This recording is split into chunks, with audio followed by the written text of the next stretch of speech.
Alright then, how are you? My name is Kyanite and welcome finally to episode 5, where I promise we are going to actually play a game. We are actually going to play the first game of our Playing Like Pulis series. So, in case you ain't seen the previous episodes, you should really go back and see them on my channel.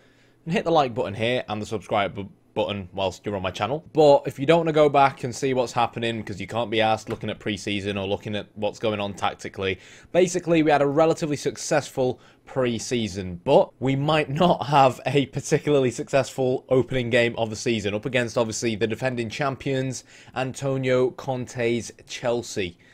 But hey, at least we can try, right? So without further ado, let's jump straight in. So as far as our starting lineup is concerned, it is going to be Tim Krul starting out in goal. Now, yeah, he's a sweeper keeper, and Matthew Ryan is a lot better at kicking than Tim Krul is, but I feel like Krul gives me that extra bit of experience, and overall is a better shot stopper and so on, has better communication with the back two as well. And I don't really feel like our defence is necessarily the strongest part of our team. So for that reason, I feel like he's a slightly better option than Matthew Ryan right now. We're going with Charlotto at right back and Suttner. Now again, these two fullbacks aren't ideally defensive fullbacks, but we don't have a transfer window. So we've got to try and make do with what we've got. Shane Duffy and Connor Goldson play centre-back. It was always going to be a choice between Goldson and Lewis Dunk to partner Shane Duffy. And I just think Goldson played a little bit better in pre-season, showed that he was a bit more of a threat from set pieces, I think, and played a little bit more with Duffy as well, which means they have a slightly stronger dynamic together. As far as our ball-winning midfielder is concerned, that's going to be Stevens. Probably on a normal day, it would be Bayram Kael, but he is injured, as you guys can see at the bottom of the screen, so it's going to be Stevens for now. I like Stevens because he does the ball-winning midfielder job pretty well, decent work rate, decent tackling, better tackling without a shadow of a doubt in comparison to Pascal Grosso, who's really, for me, more of a playmaker style player, even though he's got decent work rate. You really need a decent tackler for your ball-winning midfielder. So Stevens starts out in that role where he did pretty well in pre-season. Davy Proper, who's actually a player I said probably wouldn't get the nod ahead of Pascal Gross, is going to start as our carrilero. But I feel like, again, Proper played better in pre-season. Murphy on the right, Solly March on the left. Now, Anthony Knockaert is left on the bench. Ideally, I'd be playing March on the right-hand side, Knockaert on the left. Knockaert was injured all of pre-season, so if I put him on, he's not really going to have a strong dynamic with Charlotto or Suttner rather, and Solly March has been playing a lot more with Suttner on the left-hand side during pre-season with Murphy on the right-hand side because Murphy is right-footed. So I'm just trying to right now go for the stronger dynamics, and as we kind of progress, I'll try and ease Knockaert back into the side and whatnot. And of course, pretty obvious, it's going to be Glenn Murray up top with Tomer Hemed playing just off him. In terms of how we're going to start, we're going to start off defensive for the first 5 minutes and then switch to the regular overload approach. If you're wondering why on earth I'm playing overload, you want the previous episode, not this one. So without further ado, I think I'll see you guys at the American Express Community Stadium. And if you're wondering why I'm starting off defensive for the first 5 minutes, I kind of like to start off defensive for the first and last 5 minutes of each half. It's kind of like one of them things, which is probably a massive placebo effect, but I don't really think it's a placebo effect. It's like when you're driving and you need to park your car, or you're lost, and for some reason you think turning down the radio will suddenly make a GPS appear out of nowhere, or you'll suddenly no longer be lost, or suddenly if you turn down the radio you'll become 10 times a better parker of a car. It doesn't actually work, but deep down on the inside there's a placebo effect, I feel like, somewhere that convinces you it works, and that's just what I have really. Yeah, let's play our first game of the FM18 beta. So here we go. We've got the Tony Pulis cap on. You know, we've got to believe in the cap. We know what's on the left-hand side. As far as how Chelsea have set up, it's probably exactly how I expected them to set up in terms of What the hell? What just happened? Hello? What? Help? Where have the formations gone? Okay, the formations have disappeared, but the TLDR is that Chelsea are playing with the same formation they won the Premier League with last season.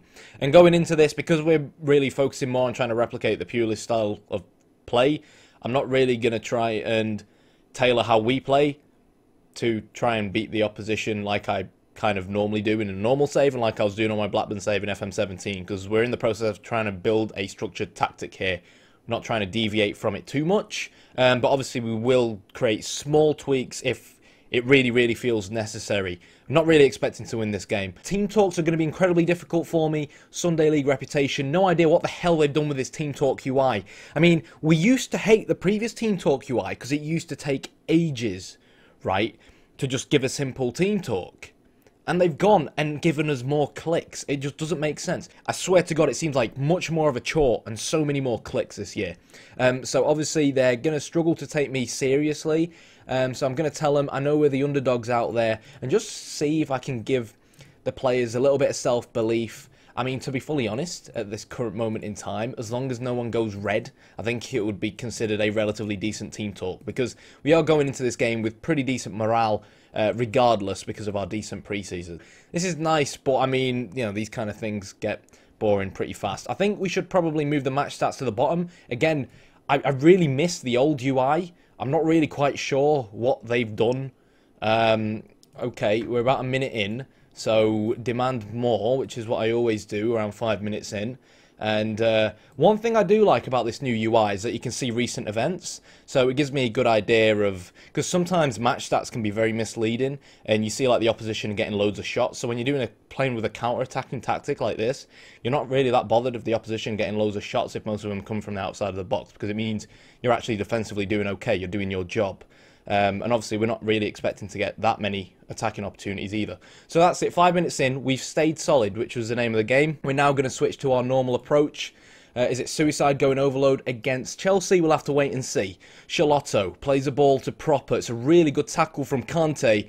And in the blink of an eye, Morata is going to be leading the charge on the counter-attack. Marcos Alonso whips the ball in.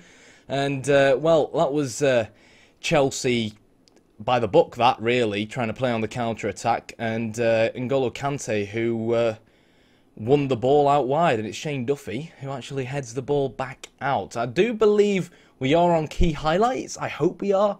We are on key highlights. Stevens is going to clear the ball, and this is where we're good.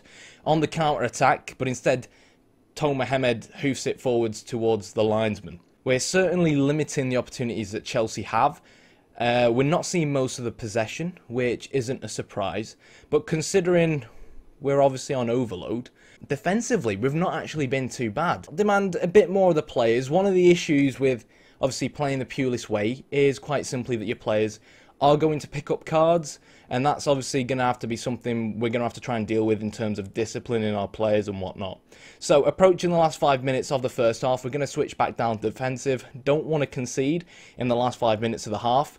And, yeah, well, I mean, here's a highlight. So Glenn Murray is going to get tackled by Marcos Alonso. Hazard, who's injured right now, might set an opposition instruction to tackle harder on him.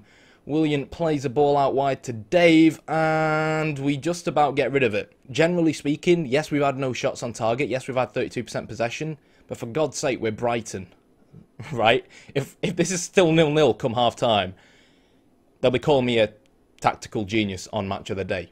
So, okay, we need a lot of these players to calm down now. So in terms of our half-time team talk, I'm going to be assertive. I'll just tell the lads I'm not really pleased with what I've seen so far. And this is why it's really awkward when you've got Sunday League rep this year.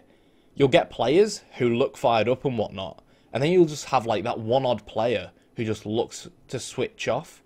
I need to tell him to calm down.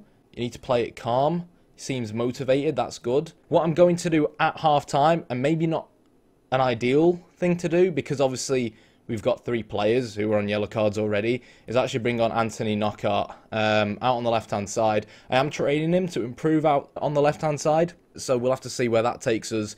Obviously, we have struggled to get the ball forward. One area where I feel like we could improve is actually defensively from our set pieces. So we noticed it a few times where we had the opportunity to counter-attack from our set pieces. We won the ball back, but then we didn't have anyone to hoof forwards to. So that's going to have to be something I am now going to change. And this is what I mean about, you know, constantly tweaking how we do things over time. So there we go. Corners defend. So there's Tom Hamed. Now, one thing I actually want to do is I need a pacey player to also stay forward. I'm going to swap these 2 around. Oh, for God's sake, what is this? And then do that. Simply because Knockaert is coming on fresh. It just makes sense. You know, if we can win the ball back, if we can hoof the ball forwards to him. As well, the fact that we're pushing him forwards means that Chelsea can have to send 1 less person forwards. So if we can hit him on the counter like that, I think we'll be doing pretty well for ourselves. But generally speaking, we've done okay so far. Go back in. Demand more of the lads. First 5 minutes defensive and see where it takes us. It kind of feels like we've defended well. Chelsea are knocking on the door, but I feel like all it's going to take is 1 corner or 1 bit of quality that could see us start to create a clear-cut chance. So here we go. We're starting things off defensively, and 50 seconds in, William picks the ball up. Proper's going to miss the tackle. Oh, what a tackle from Connor Goldson. Certainly proving to me that he deserves to be in the squad as opposed to Lewis Dunk. And there we go. 1 minute into the second half, and we've conceded already to Chelsea. So, yeah, it's nice to see that going defensive for the first 5 minutes did its job. And on that note, we're going to switch back to overload. And I think we are probably going to have to make a sub. I mean, it has to be honest that I think Proper was quite poor in what he did. But this is a chance, so we need to be able to clear this. Why is Knockaert not waiting over there? Why is he not doing his job? That's frustrating. Aspilicueta picks the ball up on the right-hand side, whips the ball in, and again, we're not winning the second ball. And Drinkwater comes incredibly close there to scoring. I think we're going to have to change things up right now, to be honest. One thing I mentioned in the previous episode that is probably going to be pretty effective for us is to utilise Izquierdo's pace coming off the bench up against tied defenders. So that is what we're going to do this late on. Obviously, I say this late on. It's not actually that late on, is it? A part of me also wants to maybe bring on or make a substitution for some of these yellow cards, but I don't really feel like I trust Bong at left back after some of his performances at pre-season. So we'll leave things the way it currently is. And once again, demand more of the boys once we can. So Shalotto is going to find Izquierdo. March plays the direct ball to Tom Hamed. And that's what I mean. You look at the stats on the bottom left-hand side, or here in the middle, and essentially, even though we've only had 1 shot on goal and 1 on target, both teams have had 1 clear-cut chance. You see what I mean? So here we go. See, is that the Connor Goldson having to push that far forward? Tell you what, Stevens hasn't had a great game. I think I might bring Grosser on. I am in fact going to do that. David Luiz wins the ball back there though, as we try to spring the counter-attack. Not really ideal bringing Grosser on because he's not really that kind of tackling player that we want. But like I said, we've got the transfer thing disabled. Kante takes on God knows how many players before pulling off a shot. And here we go. Here's Anthony Knockaert to Hamed. Oh, for God's sake. That was close. That was a decent set piece, that. But I really do worry for the counter-attack here. Pedro picks it up. Someone's got to tackle William there, and it's inches wide. We've had our opportunities in this second half. We really have, especially in terms of playing, you know, the right style of football and playing direct. For some reason, I keep noticing that players seem to swap around by themselves. I really don't know why, and it's annoying. We're going to tell Grosser to now play as more of a ball-winning midfielder on support, and I can't make any more substitutions. Well, I can certainly count, can't I? So we're just going to change our fullback to support, see if we can get an extra, you know, extra bit of width, really. In terms of changing things, probably tell the lads to take more of a risk, but I don't really feel like... Tell them to close down a little bit more as well. But in terms of wanting to play the way we want to play, I think we've really not done too badly up against a very, very good, solid Chelsea team here. Here's a throw-in, though. We're good from set pieces. Grosser is... Well, that was shocking. Proper picks the ball up and has the first touch of a rapist. And Morata's in on goal. And Krull pulls off a great save. And, yeah, it's been underwhelming when we've actually won the ball back. 5 minutes to go, 7 minutes to go, 8 minutes to go, 2 minutes to go. And, well, we've got a corner. Oh! Goal! Yes! Oh! Anthony Knockout, get in there. Yeah, that's what I'm talking about. That is what I'm talking about. Park that bus, ladies and gents. Park that bus. That's what I'm talking about. You know, we've not had many chances. We've certainly come into the second half improved. But the set pieces, why have we got a highlight so soon? Why have we got a highlight so soon? But the set pieces... I thought he was going to score there. I thought he was going to do it. He should have shot. But it's the Tony Pulis way, ladies and gents. You know, it doesn't matter how much of the ball your opposition has. It doesn't matter how many chances they create.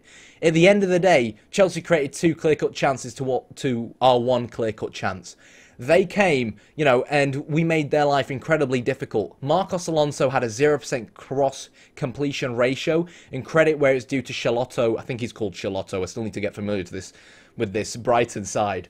At 94th minute equalizer from Anthony Knockout. Jamie Murphy had a poor game, which is why we substituted him off. But Anthony Knockout, out injured. He's come back in straight away. Considering he only played 1 half, the fact that he run 8.5 kilometers is phenomenal, and then got the goal as well was just brilliant. Despite a good atmosphere in the room, the players really don't care right now about me, and they won't care. So I'll say well done, lads. And as you can see, players, for some strange reason, lose focus. I mean, I maybe could have calmly told them, I'm not happy with your performance out there, but it was Chelsea, for the love of God. But that's Football Manager team talks for you, I guess. You know what? I'm not going to give individual team talks. I'm just going to mess it up even more.